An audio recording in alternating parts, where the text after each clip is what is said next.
Ang mga aralin sa video na ito ay una, talasalitaan. Ikalawa, teksto na ang pangangayaw ng sinaunang Austronesian kaugnay ng paglalakbay ni Don Juan sa Ibong Adarna. Ikatlo, karagdagang kaalaman ukol sa teksto.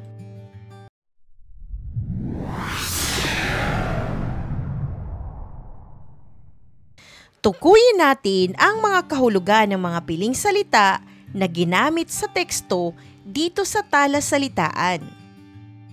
Unang bilang, pangangayaw, pagtungo sa isang lupain na posibleng magdulot ng suliranin sa kanilang teritoryo, pananakop o pakikidigma. Ikalawa, pagtatamo, pagkuha, pagkamit o pag-aari ng ninanais na bagay o layunin. Ikatlo, mapanganib, mapaminsala, delikado, hindi ligtas, maaaring magdulot ng kapahamakan. Ikaapat na bilang, lunas, gamot, solusyon, kalutasan o remedyo. Ikalima, karamdaman, sakit o hindi mabuting kalusugan. Ika-anim, pagtataksil, hindi tapat, trahidor o panluloko. Ikapito, makipagsapalaran, magbabaka sakali, hindi tiyak ang magiging resulta ng iyong gagawin o desisyon. Ikawalo, dangal, marangal, may prinsipyo at pagkilos ng may integridad at mataas na moral na pamantayan. Ikasyam, nasasakupan, lugar, nasasaklaw o bahagi, teritoryo. Sabayan mo kung basahin ang tekstong ang pangangayaw ng sinaunang Austronesian kaugnay ng paglalakbay ni Don Juan sa Ibong Adarna. Ayon kay Dr. Vicente Villan 2009, ang pangangayaw ng ating mga ninuno ay nakabatay sa kaloobang bayan, ang pangangalaga sa buhay, pagkakaroon ng ginhawa at pagtatamo ng karangalan. Ang katangian ng pangangayaw ay ang paglalakbay ng mga ninuno nating Austronesian upang makipagsapalaran at mabigyan ng pag-unlad ang nasasakupan.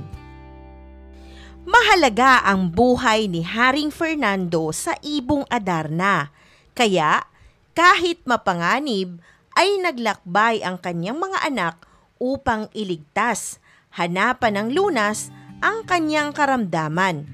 Subalit, ang ginawa ni na Don Pedro at Don Diego na pagtataksil ay hindi naaayon sa kaloobang bayan sapagkat walang dangal sa paggawa ng mali.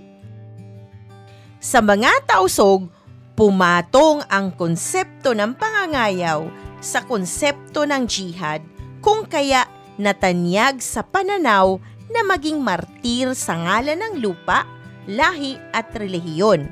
Kamarudin 2017. Tulad din ng maraming Pilipino, mahalaga sa mga kababayan nating Muslim ang kanilang relihiyon na pinag-uugatan ng kanilang dangal at ang kanilang lupain na pinagmumula ng kanilang buhay at ginhawa. Ang akdang Ibong Adarna ay nagsilbing propaganda ng mga Kastila upang ituro sa ating mga ninuno na superior ang Kristyanismo bilang pananampalataya. Subalit sa kasalukuyan, ang pagrespeto sa relihiyon ng iba ay mahalaga at walang relihiyon ang makahihigit sa isa. Marahil iyong naunawaan ang nilalaman ng ating nabasang teksto. Dumako tayo sa karagdagang kaalaman ukol sa aralin. Ang akdang Ibong Adarna ay nagpapakita ng tapang, determinasyon at pagpili sa pagiging mabuting tao kahit na mas maraming pagkakataon na mas madali na sanang maging pa siya ang unahin ang sariling kaligtasan. Nagpapakita lamang na ang mga Pilipino ay may mabuting kalooban sa kabila ng ipinakitang kasamaan ng kapwa. Hindi iyon kahinaan, kundi matibay na patunay na may mataas tayong pamantayang moral sa anumang sitwasyon ng buhay. Pinatunayan ng akda na sa bandang huli, mananaig ang mabuting hangarin kaysa hangaring makasarili. Ang paggawa ng mabuti para sa magulang ay hindi marapat na haluan ng pansariling interes at makasariling pagnanais. Ipinakita rin sa akda ang mataas na uri ng pagmamahal ng isang anak sa kanyang mga magulang at kapatid. Ang hindi pagkimkim ng sama ng loob, gaano man kabigat ang nagawang kasalanan sa iyo. Ito ay nagpapakita ng pagpapahalaga sa pamilya, isang kaugaliang taglay nating mga Pilipino.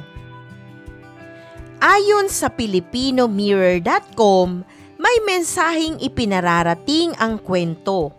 Ito ay ang lakas ng pagkakaisa at ang halaga ng pagtanggi sa makamundong tukso. Lahat ng tatlong prinsipe ay dumaan sa tukso at pagsubok. Ngunit si Don Juan lamang ang nakapasa. Nalimutan ni Juan ang pangako niya kay Maria. Ngunit pinatawad siya nito at inunawa.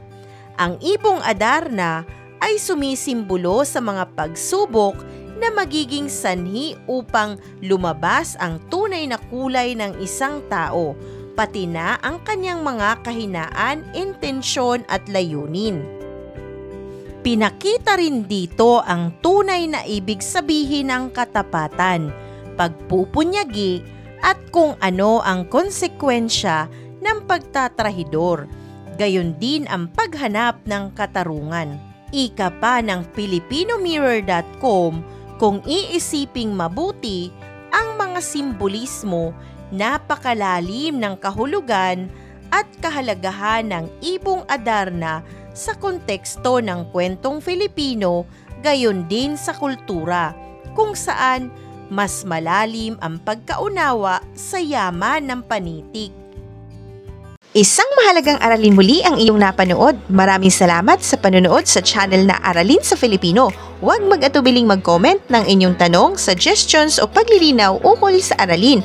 Munting kahilingan sa iyong kaibigan, paki-like, share and subscribe para updated ka sa mga susunod pang bagong video ng Aralin mo sa Filipino.